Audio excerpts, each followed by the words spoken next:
আপনার শরীরে কি ট্যাটু আছে? হাত, পা, পিঠ কিংবা পেটে আঁকা নানান রঙিন ডিজাইন হয়তো ফ্যাশনের তাগিদে করেছেন, কিন্তু কখনো কি ভেবেছেন ইসলামের চোখে এর হুকুম কি? আজকে জানবো শরীয়তের স্পষ্ট দৃষ্টিভঙ্গি, এমন কিছু হাদিস জানবো যা আপনার হৃদয়কে কাঁপিয়ে দেবে।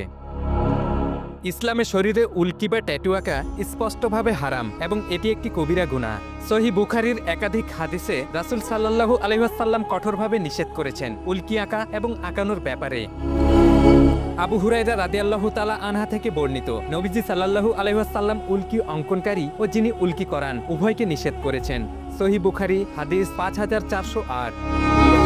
আরেক হাদিসে রাসূল সাল্লাল্লাহু আলাইহি ওয়াসাল্লাম বলেছেন, আল্লাহর অভিশাপ বর্ষিত হোক সেই নারীর উপর যে উল্কি আঁকে বা আঁকায়, দাঁত কেটে ছোট করে, ভ্রু তোলে এবং আল্লাহর সৃষ্টি বিকৃত করে। সহিহ বুখারী হাদিস 5347।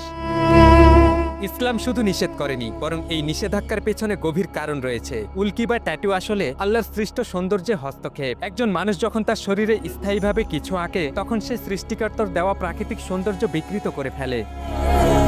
আরেকটি বড় কারণ হলো অজু ও গোসল। ট্যাটুর রং যদি এমন হয় যা চামড়ার উপর আবরণ তৈরি করে, তাহলে পানির প্রবেশ বাধাগ্রস্ত হয়। এতে অজু গোসল সহিও হয় না, বরং নামাজও বাতিল হওয়ার আশঙ্কা থাকে।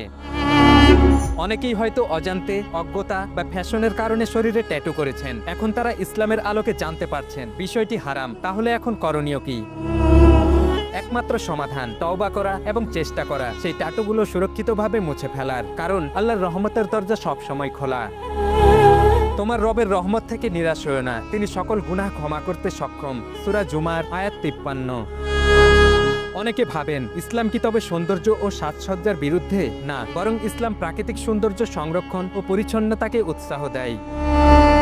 সুন্দর জামা পরা, পরিষ্কার থাকা, সুগন্ধি ব্যবহার করা, এগুলো বরং ইসলামী সংস্কৃতি। তবে আল্লাহর সৃষ্টি বিকৃত করে সৌন্দর্য অর্জনের প্রচেষ্টা, যেমন ট্যাটু, ভ্রু ওঠানো, দাঁতের গঠন পরিবর্তন, এসব ইসলামে হারাম।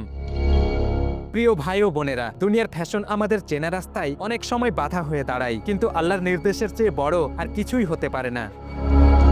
যারা আগে করে ফেলেছেন তাদের প্রতি উপদেশ, এখনই তওবা করুন, মুছে ফেলার পদক্ষেপ নিন, ভবিষ্যতে নিজেকে ও অন্যদের সতর্ক করুন। আসুন আমরা ইসলামের আলোকে নিজের জীবনকে সাজাই, নিজের শরীরকে আল্লাহর দেয়া আমানত মনে করে তার সঠিক হেফাজত করি। যে ব্যক্তি তওবা করে, ঈমান আনে এবং সৎ কাজ করে, আল্লাহ তার গুনাহগুলোকে নেকিতে পরিণত করে দেন। সূরা ফুরকান আয়াত 70। ভিডিওটি ভালো লাগলে শেয়ার করুন এবং মন্তব্যে জানিয়ে দিন।